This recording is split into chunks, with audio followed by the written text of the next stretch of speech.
My name is Jake Sender. I'm a restoration field manager with Brevard Zoo's Restore Our Shores program, and we're out here today at the Living Shoreline demonstration site. So we'll be looking at 3 different types of shorelines that different property owners may have and showing them options that they can adapt to their property. These shorelines have a host of benefits to the property owner: improved water quality, shoreline protection, visual aesthetics, habitat provision, and food for native wildlife.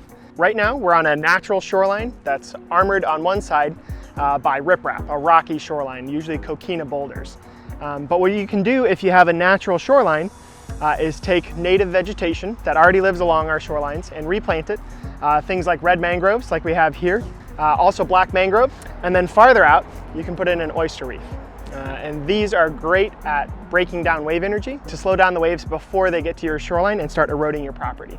So mangroves in particular, in combination with oyster reefs, are great at taking out nutrients from the system. We'll be heading down to the rocky shoreline, the riprap, to take a look at what we can do on those properties as well. We're now at the second property at the Living Shoreline demonstration site. The demonstration site is located in Indian Atlantic, Florida. Right when you get off the 192 causeway heading beachside, the property is adjacent to the causeway end, north and south. The properties included are Douglas Park, Riverside Park, both owned by the town of Indian Atlantic, and Eastminster Presbyterian Church of Indian Atlantic also donated a property for the project. What we're looking at here is riprap. It's a rocky shoreline. This is a light armoring technique where property owners will add usually coquina rocks, coquina boulders, or concrete to their shoreline to have a more hardened structure for the waves to impact. This has lots of nooks and crannies, which is better for wildlife than a seawall because it has lots of little places for them to hide, little crabs and fish and shrimp.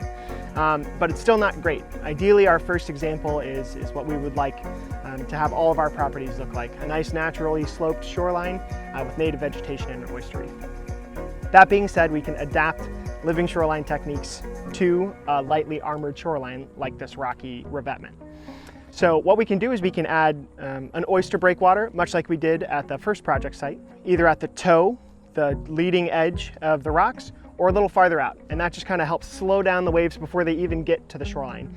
Adds to the longevity of the rocky shoreline so that you're not having to repair it after storms. It also provides more habitat, filter feeding from the oysters, better water quality.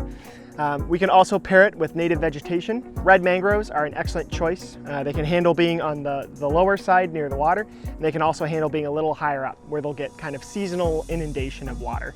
And the great thing about red mangroves is those wonderful walking legs that we see, those drop roots and prop roots, will make their way into the water and help stabilize the rocks as they go.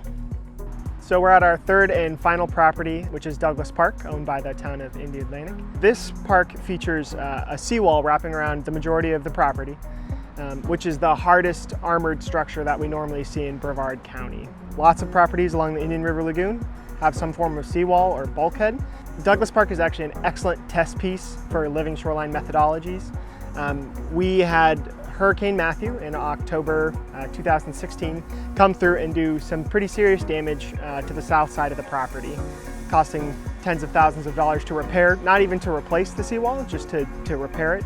In the time between that hurricane and Hurricane Irma, Brevard Zoo and Brevard County were able to work with Florida Tech to do some research to look at different designs of oyster reefs in a wave tank to see what design has the best wave energy reduction.